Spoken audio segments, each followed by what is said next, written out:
sida imika Gaza dagaalka ka socda de gaalo idil baa la dagaaltamaysa marka waxa loo baahay muslimiintuna inay iyaguna dhammaan dhinac iska taagaan dagaalka gaalada la galay markii hore arrinka Falastiin wuxuu ahaa mas'ala islaamiya qadiya islaamiya ayahay arrin muslimiinta khusaysa dhammaan marka gaaladu waa dad waxa weeyaan weligood baa waxa weeyaan cadaawo iyo xumaan ka shaqeey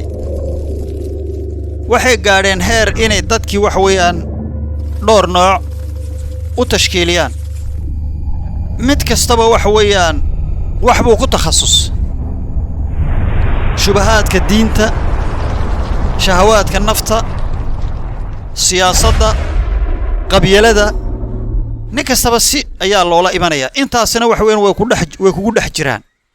ilaa wax weeyaan ay gaarsiiyeen qasw fikrigaas ina wax weeyaan la yiraahdo qadiyatun arabiya waa arrin carabta ku kooban oo de Pakistan iyo Afghanistan iyo idinku cajam baatiin maxaan meesha carab weeyaan iskaga baxa laga yiri jaamicatul arabiya ayaa la sameeyay ingiriiska sameeyay jaamica arabiya dacwatul uruba dacwa jahiliya jaman abd الناصر baa bandiirada u siday iyo حافظ الأسد iyo ragii markaa almaaniinta ahaa dacwatul uruba ayaa caraba de waa laga reebay dadkii kale gaala ka dambaysa waxa markii sida loo waday Ingilina ayaa hadana tashkiilkii labaad waxa laga dhigay mas'ala Falastiiniya la takhus الناس waxa laga yiri idinku de Falastiiniin ma tiidin arintana wax weyn Falastiin bay ku koobantay Falastiin baa dhul laga haystaa Falastiin baa markaa iyadoo arrinkeedu yahay ilaahay wuxuu noo sheegayaa sida gaalada loola dagaaltamayo waqaatilul mushrikiina kaafatan gaalku wuxuu sameynayaa wuxuu ku leeyahay adigu heshiis baan kula galay Sacuudiga wadana kale heshiis baan isla galaynaa idinka qoladana waan leenaynaa Iraq baan ku duulaynaa Suuriya ayaan u gargaaraynaa Shiicada Iraq Shiicada aan u gargaaraynaa Afghanistan sidaas leeg Shiicada aan u gargaaraynaa ku duulaynaa saasa dadkii loo kala qoqotobiyo loo kala xirxiray muslimiintii taasina sababteedu waxa weeyaan waa qaflada ku dhacday ummadda kitaabka Alle sunnaha rasuulka ee la baran waayay qofku cadawgiisa garan waayay ilaahay wuxuu ka doonay garan waayay Allahu azza wa jalla wuxuu leeyahay waqaatilul mushrikiina kaafatan dhammaan idinkoo wada jira gacan quraat muslimiin oo idil gooni iska taaga gaalka de iyakuba kama yuqaatiluunakum kaafa iyakuba waa kuwan markay meel ku duulayaan dhowr dawladood bay soo baahistaan 30 dawladood baa Iraq ku duusha la sheegi Soomaaliya si leeg Mareykanka iyo xulafadiis xilfu NATO xilf warso xilfu maxay xilf bay sameystaan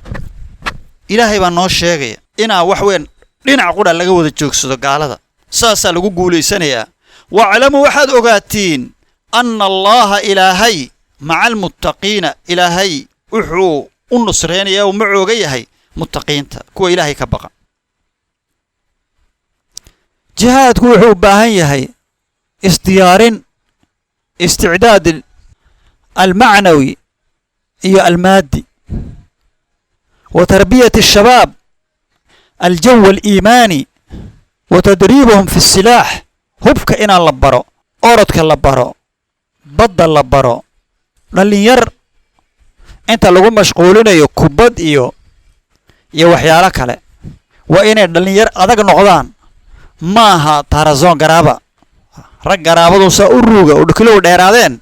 ووحبا قبان كرين وحبا جهاد مقاليان جهاد كون وحبا هي أحكام بوليه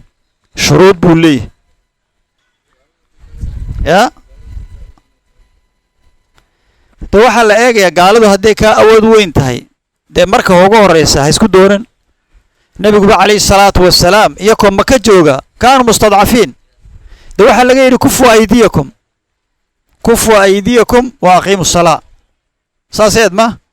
كفوا أيديكم جمعين الله بتلاقيني نبي حسوم مري صحابة أو الدليو ولا كرباشيو عمار بلال خباب دوعوا قولين جري صبرا آل ياسر إن موعدكم الجنة وحبانوا من قبل كرين إلهي مركا هو أودي مسلمين تر مركا الله لينيو iyo nabigiis inuu de malaa'ikeen la karbaasho isla markiiba dadka la karbaasho Abu Jahl iyo wixii leeynay si annakaana la barayaa noloshu siday tahay iyo qofku siduu wax iskaga celinayo ayaana la barayaa waa barasho nabiga kaleey salaatu wasalaam fi waqti makka ahd al-makki markay joogeen jihaad ma jirin wuxuu tagay madiina rag buu rabbeeyay iimaanka ku rabbeeyay oo walaalay markuu dawlad dhisay ayuu markaa qaatiluu la yiri aayaadkii qitaalka